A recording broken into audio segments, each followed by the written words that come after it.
शांत सबर्बन मोहल्ले में अचानक आधी रात को हलचल मचती है। ठीक 2:17 पर 17 बच्चे एक एक कर अपने घरों से बाहर निकलते हैं और तेजी से एक औरत जो पास से गुजर रही थी उस पर बच्चों का झुंड टूट पड़ता है और पल भर में नाखून, दांत और अजीबोगरीब ताकत से उन्होंने उसे जीवित ही टुकड़े टुकड़े कर दिया। और ये कांड करने के बाद सभी बच्चे रहस्यमयी तरीके से गायब हो जाते हैं, मानो जैसे एक दूसरे से वादा करके सुबह के 2:17 पर एक साथ अपने अपने घरों से बाहर भागे हो। यह इंसानी साजिश थी या किसी अनदेखी ताकत का काम? पुलिस को सीसीटीवी में जो फुटेज मिली उसे देखकर सबके रोंगटे ही खड़े हो जाते हैं। ये तो बस शुरुआत थी, इससे ज्यादा इंटरेस्टिंग मूवी मैंने आज तक नहीं देखी। तो अपनी कुर्सी की पेटी बांध लीजिए और चलिए मेरे साथ इस मजेदार सफर पर। तो चलिए शुरू करते हैं। 17 बच्चों के अचानक गायब होने के बाद पेरेंट्स ने सारा शक बच्चों के क्लास टीचर जस्टिन पर डाल दिया। पता चला कि गायब हुए 17 बच्चे एक ही क्लास के थे। क्लास में कुल मिलाकर 18 बच्चे थे, जो एक अकेला बच्चा गायब नहीं हुआ था। उसका नाम एलेक्स था और वह एक ऑटिस्टिक पेशेंट था, यानी दिमाग से थोड़ा अलग। पुलिस की पूछताछ के सामने वह आधे दिन तक एक शब्द भी नहीं बोला। आखिर में बेचारी क्लास टीचर को ही सब कुछ झेलना पड़ा। यहाँ तक कि कुछ लोगों को लगता था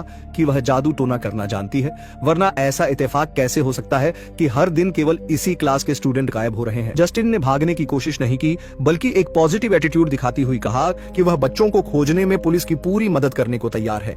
लेकिन पेरेंट्स अभी भी मानने को तैयार नहीं थे। अगर प्रिंसिपल ने उन्हें रोका नहीं होता तो शायद जस्टिन मीटिंग रूम के दरवाजे से बाहर भी नहीं निकल पाती। घर लौटने के बाद जस्टिन ने मूड रिलैक्स करने के लिए कुछ ड्रिंक्स लेने का प्लान बनाया, लेकिन उसे लगातार दरवाजे पर दस्तक और बाहर से आने वाले शोर से परेशान होना पड़ा। वह किसी से हिसाब बराबर करने के लिए तेजी से बाहर भागी, लेकिन शरारत करने वाला कब का भाग चुका था। जस्टिन ने गुस्से में मुड़कर देखा तो पाया कि किसी ने उसकी गाड़ी पर लाल पेंट डाल दिया है। बिना सोचे समझे वह जान गई थी कि यह सब बच्चों के पेरेंट्स का काम है, और इससे भी बुरी बात यह थी कि यह पेंट वाटरप्रूफ था। जस्टिन को उसी हालत में गाड़ी चलाकर स्कूल आना पड़ा। वहाँ उसे प्रिंसिपल से एक और बुरी खबर। पेरेंट्स के गुस्से को देखते हुए उन्होंने जस्टिन को कुछ समय के लिए घर पर आराम करने की सलाह दी, जब तक कि केस में कोई ठोस प्रोग्रेस न हो जाए। लोगों की अजीब नजरों को महसूस करते हुए जस्टिन ने तंग आकर पुलिस स्टेशन में रिपोर्ट दर्ज कराई, लेकिन पुलिस वाले का रवैया बहुत ढीला ढाला था। उसने बस एक सिंपल एंट्री की और उसे घर जाकर खबर का इंतजार करने को कहा। शुक्र है कि जस्टिन को पुलिस स्टेशन के गेट पर अपना दोस्त पॉल मिल गया। दोनों ने बार में मिलने का प्लान बना। पता चला कि उनका रिश्ता आम दोस्तों जैसा नहीं था। जस्टिन पॉल की मदद चाहती थी। वह पेरेंट्स की हरकतों से तंग आ चुकी थी।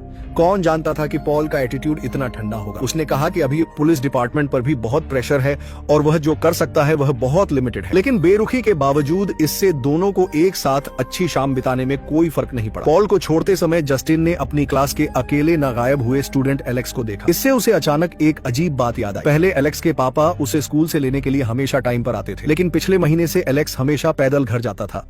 जस्टिन चुपके से उसके पीछे होली और देखा कि उसके पिता की गाड़ी घर के बाहर ही खड़ी थी। वह बच्चे के पेरेंट्स से बात करना चाहती थी, लेकिन काफी देर तक दरवाजा खटखटाने के बाद भी घर के अंदर से कोई हरकत नहीं हुई। और भी अजीब बात यह थी कि एलेक्स के घर की सारी खिड़कियां अखबारों से पूरी तरह ढकी हुई थी। जस्टिन ने पूरा चक्कर लगाया और आखिर में उसे एक खिड़की में एक दरार मिली। उसने जिज्ञासा से अंदर झांका तो उसे 2 अकड़ी हुई परछाइयां दिखाई दी। जस्टिन की रीढ़ में अचानक एक ठंड सी दौड़ गई। उसने तुरंत पॉल को फोन किया और पुलिस को जल्दी आकर देखने के लिए कहा। उसका अंदाजा था कि वे 2 परछाइयां एलेक्स के माता की है। लेकिन पॉल ने जस्टिन को अकेले एक्शन लेने के लिए डांटा, क्योंकि वह अब भी पुलिस का मेन सस्पेक्ट थी। लेकिन जस्टिन ने हार नहीं मानी और अभी भी चुपके से एलेक्स के परिवार पर नजर रख रही थी। इस रात वह दरवाजे पर इंतजार करते हुए सो गई और उसने बिल्कुल ध्यान नहीं दिया कि एक अजनबी औरत बाहर निकली। उस औरत ने कैंची निकाली और चुपके से जस्टिन के बालों का एक हिस्सा काट लिया। अब कहानी बच्चों के गायब होने के दूसरे दिन पर वापस आती। एक कंस्ट्रक्शन इंजीनियर जैक घर पर अपनी बेटी के गायब होने की सीसीटीवी फुटेज बार बार देख रहा था। उसे हमेशा लगता था कि उसके बेटी के मूवमेंट्स कुछ अजीब थे। अगले दिन जैक फिर से पुलिस स्टेशन गया और हमेशा की तरह जांच की प्रोग्रेस के बारे में पूछा। पुलिस चीफ भी इस पर मजबूर था। उन्हें कोई सुराग नहीं मिला था, लेकिन जैक अभी भी अड़ा हुआ था कि बच्चों के गायब होने का क्लास टीचर से कोई न कोई लेना देना जरूर है। जस्टिन के बारे में हुई मीटिंग में वह सबसे ज्यादा गुस्से में था। मीटिंग खत्म होने के बाद भी जैक का गुस्सा शांत नहीं हुआ, इसलिए उसने अपना गुस्सा निकालने के लिए जस्टिन की गाड़ी पर पेंट डाल दिया। थका हारा घर लौटने के बाद जैक जल्द ही गहरी नींद में सो गया। जब सुबह के 2:17 हुए तो जैक अचानक एक अजीब आवाज से जागा। मुड़कर देखा तो उसे अपनी गायब हुई बेटी की धुंधली परछाई दिखी, लेकिन पता नहीं क्यों वह तेजी से घर के बाहर भागने लगी। जैक अपनी पूरी ताकत से उसके पीछे भागा और अनजाने में जंगल के किनारे पहुंच गया। फिर वह सामने का नजारा देखकर हैरान रह गया। सामने उसके घर जैसा ही एक और घर दिखाई दिया। अपनी बेटी को अंदर भागते देख जैक ने अपनी हैरानी को काबू में किया और एक एक कदम करके कमरे में घुस गया। उसका चेहरा उलझन से भरा था क्योंकि घर के अंदर का लेआउट बिल्कुल उसके घर जैसा था। सीढ़ियों से दूसरे फ्लोर पर जाकर देखा तो बेटी अपने बेडरूम में लेटी हुई थी। जैक एक्साइटमेंट में आगे बढ़ा, लेकिन जैसे ही वह झुका, बिस्तर पर लेटी बेटी का चेहरा बदल गया। अगले ही पल जैक ने झटके से अपनी आंखें खोली। पता चला कि जो उसने अभी देखा वह सिर्फ एक सपना था। अब तक आसमान साफ हो चुका था। घर से बाहर निकलकर कल के सपने वाले जंगल से गुजरते हुए जैक को कुछ याद आया। वह तेजी से घर वापस भागा, शहर का नक्शा निकाला और अपनी बेटी के गायब होने के रास्ते को मार्क किया। फिर वह अपने पड़ोसी के घर गए। उसका बच्चा भी उसी दिन गायब हुआ था। उस रात की सीसीटीवी फुटेज निकालकर जैक ने लड़के के भागने की दिशा में एक और लाइन खींची। हालांकि यह उसकी बेटी के भागने की दिशा से अलग थी, लेकिन दोनों का एक साफ मीटिंग पॉइंट था।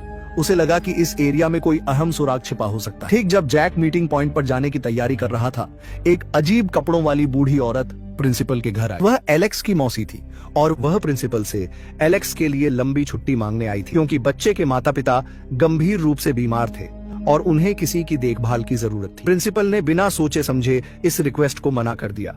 एलेक्स केवल 12 साल का है, वह खुद की देखभाल नहीं कर सकता, तो माता पिता की देखभाल कैसे करेगा? उसने मौसी को कम्युनिटी से मदद मांगने की सलाह दी। बूढ़ी औरत की आंखों में थोड़ा गुस्सा था। उसने शांति से अपने बैग से कांटों से भरी एक छोटी टहनी निकाली और फिर अजीब तरह से उसे अपनी हथेली में चुभो। प्रिंसिपल कुछ समझ पाता इससे पहले मौसी ने बैग से एक पुरानी घंटी निकाली। जैसे ही घंटी की साफ आवाज आई, प्रिंसिपल की आंखों की चमक अचानक गायब हो गई। लेकिन इससे भी अजीब बात आगे होने वाली थी। जब मौसी ने हाथ में पकड़ी टहनी तोड़ी तो प्रिंसिपल पागलों की तरह अपने बगल वाले दोस्त पर झपट पड़ा। जाहिर है कि उस बूढ़ी औरत ने किसी तरह का अनजाना काला जादू कंट्रोल कर लिया था। जब दोस्त ने हिलना डुलना बंद कर दिया तो मौसी ने अपने बैग से बालों का एक गुच्छा निकाला। यह वही बाल थे जो उसने पहले जस्टिन के सोते समय चुपके से काटे थे। उसने बालों को टहनी पर लपेटा और जैसे ही उसे तोड़ा, प्रिंसिपल ने अचानक अपनी बाहें फैला दी और तेजी से दरवाजे की ओर भागा। उसका पोज बिल्कुल वैसा ही था जैसा गायब हुए बच्चों का था। दूसरी ओर मीटिंग पॉइंट की ओर जाते हुए जैक की मुलाकात रास्ते में पेट्रोल भरवा रहे जस्टिन से हुई। कुछ दिन पहले के अपने गुस्से वाले बिहेवियर के बारे में सोचकर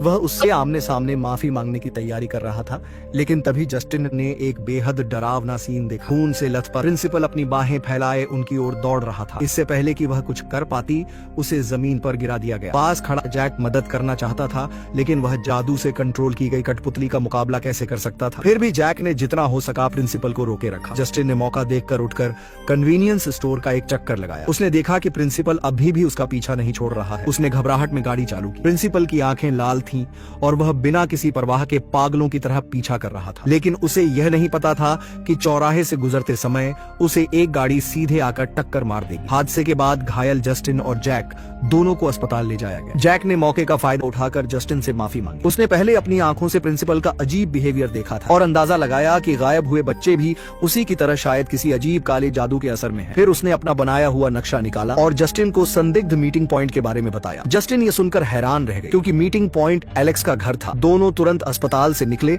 और मीटिंग पॉइंट की ओर गाड़ी से चल पड़े। लेकिन जैसे ही वे कॉलोनी के गेट पर पहुंचे, उन्होंने पॉल की पुलिस की गाड़ी को एलेक्स के घर के नीचे खड़ा देखा। जस्टिन का मन शक से भर गया। क्या पुलिस ने उनसे पहले बच्चों को ढूंढ लिया था? कहानी फिर से बच्चों के गायब होने के दूसरे दिन पर वापस आती है क्योंकि यह केस पूरे शहर में फैल गया था। लोगों को शांत करने के लिए पुलिस चीफ ने सभी पुलिस वालों को गश्त बढ़ाने का आदेश दिया। पॉल जब एक गली से गुजर रहा था तो उसने दूर से एक घुंघराले बालों वाले आदमी को रिहायशी इलाके में संदिग्ध रूप से घूमते देखा। जब वह चुपके से उसके पीछे गया तो उसने देखा कि वह चोरी करने की तैयारी कर रहा था। पॉल ने तुरंत गाड़ी आगे बढ़ाई और मौका देखकर उसे रंगे हाथों पकड़ लिया। लेकिन जब वह जबरदस्ती उसकी तलाशी ले रहा था तो उसकी उंगली जेब में रखी एक सुई से चुभ गई। भगवान जाने उस पर क्या खतरनाक चीज लगी थी। गुस्से में पॉल ने एक घूंसा मारा। शांत होने के बाद उसे अचानक गाड़ी के डैश कैम का ख्याल आया। अभी की मारपीट की फुटेज जरूर रिकॉर्ड हो गई होगी। शिकायत के डर से पॉल को फिलहाल उस आदमी को छोड़ना पड़ा और उसे चेतावनी दी कि वह बाहर जाकर कुछ भी न कहे। अगली सुबह पॉल ने फिर उस घुंघराले बालों वाले को पुलिस स्टेशन के दरवाजे पर देखा। उसे लगा कि वह उसकी शिकायत करने आया है। उस आदमी ने उसे देखते ही भागना शुरू कर दिया, लेकिन आखिर में पॉल ने उसे पकड़ ही लिया। पॉल का गुस्सैल चेहरा देखकर उस आदमी ने जल्दी से समझाया कि वह शिकायत करने नहीं बल्कि सुराग देने आया है। पता चला क्योंकि कल जब पॉल ने उसे छोड़ा था तो उसने उसकी चेतावनी पर ध्यान नहीं दिया और चोरी का मौका ढूंढता रहा। इस बार वह जानबूझकर एलेक्स के सुनसान घर पर आया। खिड़कियों को अखबार से ढका देख उसे लगा कि घर में कोई नहीं है, तो वह खिड़की से अंदर चढ़ गया। जैसे ही वह हॉल में पहुंचा, उसने सोफे पर एलेक्स के माता पिता को देखा। बड़ी मुश्किल से खुद को शांत करने के बाद उसने देखा कि वे हिल नहीं रहे हैं। उसने सोचा कि वे शायद मोम के पुतले या गुड़िया हैं, इसलिए उसने फिर से निडर होकर सामान बटोरना शुरू कर दिया। जब वह सारा सामान लेकर जाने वाला था तो उसे गलती से बेसमेंट का दरवाजा मिल गया। वह आदमी मन ही मन सोच रहा था कि अंदर क्या खजाना छिपा है, लेकिन उसे वहां अजीब बच्चों का एक ग्रुप दिखा। वह आदमी डर के मारे वहीं पेशाब करने वाला था। वह घबराकर अपना बैग उठाकर एलेक्स के घर से भाग गया। जब वह कबाड़ी की दुकान पर चोरी का माल बेचने गया तो उसने गलती से दीवार पर इनाम का पोस्टर देखा। उस पर बने बच्चे बिल्कुल वैसे ही थे जैसे उसने बेसमेंट में दिखे थे। उस आदमी ने बहुत देर तक सोचा और इनाम के लिए उसने पुलिस स्टेशन जाकर सुराग देने का फैसला किया, लेकिन गेट में घुसने से पहले ही उसकी टक्कर गुस्से में भरे पॉल से हो गई। उसने सोचा कि पॉल उससे हिसाब बराबर करने आया है, इसलिए वह जितनी दूर हो सकता था उतनी दूर भाग गया। उस आदमी की बात सुनने के बाद पॉल को याद आया कि जस्टिन ने भी कहा था कि एलेक्स के घर में कुछ गड़बड़ है, इसलिए उसने खुद जाकर देखने का फैसला किया। दोनों जल्द ही एलेक्स के घर के दरवाजे पर पहुंचे। पॉल ने उस आदमी को गाड़ी में छोड़ा और खुद जाकर घंटी बजाई। हैरानी की बात यह थी कि इस बार किसी ने दरवाजा खोला और पॉल को अंदर बुला लिया। वह आदमी चौंक गया। उसे नहीं पता था कि घर के अंदर क्या हुआ है। देखते ही देखते अंधेरा हो गया। तब जाकर पॉल गुस्से में बाहर निकला और फिर उसने बेरहमी से उस आदमी को गाड़ी से बाहर खींच लिया। उन दोनों के घर में घुसने के कुछ ही देर बाद जस्टिन और जैक भी एलेक्स के घर के दरवाजे पर पहुंचे। उसने एक नजर में पॉल की पुलिस गाड़ी को पहचान लिया और हालात के बारे में पूछने के लिए फोन करने ही वाली थी कि उसने पॉल को बाहर आते और अपनी ओर हाथ हिलाते देखा। जस्टिन और जैक कंफ्यूजन में अंदर चले गए, लेकिन पूरा चक्कर लगाने के बाद भी उन्हें एक भी इंसान नहीं दिखा। दोनों बेडरूम में देखने की तैयारी कर रहे थे कि जादू से कंट्रोल किए गए पॉल और वह आदमी एक साथ बाहर निकले। जैक उस आदमी के साथ फंस गया और निकल नहीं पाया, जबकि जस्टिन का पीछा पॉल कर रहा था और वह इधर उधर भाग रही थी। आखिर में पॉल ने उसका गला पकड़ लिया। मुश्किल समय में जस्टिन ने पॉल की कमर से बंदूक निकाली और उसके सिर पर रखकर ट्रिगर दबा दिया और कमरे के दूसरी ओर जैक भी उस आदमी के नीचे दबा हुआ हिल नहीं पा रहा था। अचानक गोली चलने की आवाज आई। पता चला कि जस्टिन मदद के लिए आ गई थी, लेकिन दोनों ने यह नोटिस नहीं किया कि लड़का एलेक्स अंधेरे में छिपकर सब कुछ देख रहा था। वह इन दिनों के अपने दुखद अनुभवों को याद करने लगा। एलेक्स की जिंदगी पहले काफी खुशहाल थी, जब तक कि 2 हफ्ते पहले उसकी मौसी शहर में इलाज कराने के बहाने उसके घर पर आकर नहीं रुकी। शुरुआत में सब कुछ नॉर्मल लग रहा था, जब तक कि एक दिन स्कूल के बाद एलेक्स ने देखा कि उसके पिता उसे लेने नहीं आए। वह अकेला घर चला गया और देखा कि उसके माता पिता डाइनिंग टेबल पर बिना हिले डुले बैठे हैं। पास खड़ी मौसी अजीब तरह से मुस्कुराई और एलेक्स को चेतावनी दी कि वह किसी को भी उसके होने के बारे में न बताए, वरना वह उसके माता पिता को मार देगी। यह कहने के बाद मौसी ने एक छोटी टहनी निकाली और मौके पर ही शक्तिशाली काला जादू कर दिया। एलेक्स के माता पिता स्टील के कांटे से अपने सिर पर जोर जोर से मारने लगे। ऐसा अजीब नजारा देखकर एलेक्स एकदम से सहम गया। तब से जो लड़का पहले से ही चुप रहता था वह और भी चुप हो गया और किसी से भी अपनी तकलीफ के बारे में बात करने की हिम्मत नहीं जुटा पाया। हर दिन स्कूल के बाद वह जल्दी से घर भागता और अपने बेबस माता पिता को खाना खिलाता। इस रात एलेक्स ने अपनी मौसी को कमजोर होकर जमीन पर लेटे देखा। पूछने पर पता चला कि सालों से काले जादू का अध्ययन करने से उसका शरीर कमजोर हो गया है और उसे ठीक होने के लिए जिंदा इंसानों की आत्मा को सोखना होगा। उसने पहले एलेक्स के माता पिता को निशाना बनाया था, लेकिन अब ऐसा लग रहा है कि इसका असर अच्छा नहीं हो रहा है। मौसी को एलेक्स को मजबूर करना कि वह उसकी एक और काम में मदद करे और वह था क्लास के साथियों की पर्सनल चीजें इकट्ठा करके लाना। एलेक्स कुछ कहने की हिम्मत नहीं कर सका।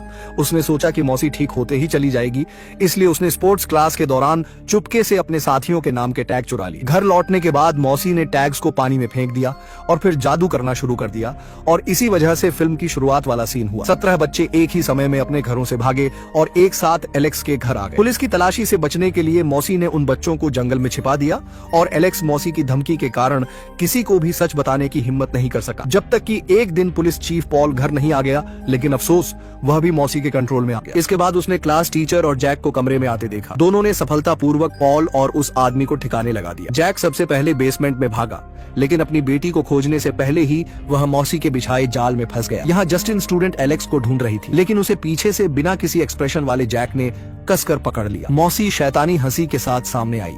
जाहिर है कि उसने जैक को सफलतापूर्वक कंट्रोल कर लिया था। जब वह जस्टिन पर जादू करने की तैयारी कर रही थी तो उसने ध्यान नहीं दिया कि एलेक्स उसके कमरे में पहुंच चुका है और उसने काला जादू करने के लिए इस्तेमाल की जाने वाली छोटी टहनी उठा ली है। इतने दिनों के संपर्क में रहकर वह पहले ही काले जादू के स्टेप्स सीख चुका था। टहनी पर खून लगाने के बाद एलेक्स ने मौसी के गिरे हुए सफेद बालों को उस पर लपेट दिया। जैसे ही उसने टहनी तोड़ी, बेसमेंट के बच्चे जैसे किसी अनजानी ताकत से खींचे चले आए और गुस्से में चिल्लाते हुए बेसमेंट से बाहर भागे और तेजी से बालों की मालकिन की ओर दौड़े। मौसी बूढ़ी और कमजोर थी। कुछ ही कदम दौड़ने के बाद वह गिर गई। बच्चे उस पर टूट पड़े और पल भर में उसे जिंदा फाड़ दिया। मौसी के मरते ही काले जादू से कंट्रोल किया गया। जैक नॉर्मल हो गया। लेकिन अजीब बात यह है कि गायब हुए बच्चे होश में नहीं आए। एलेक्स के माता पिता भी वैसे ही थे।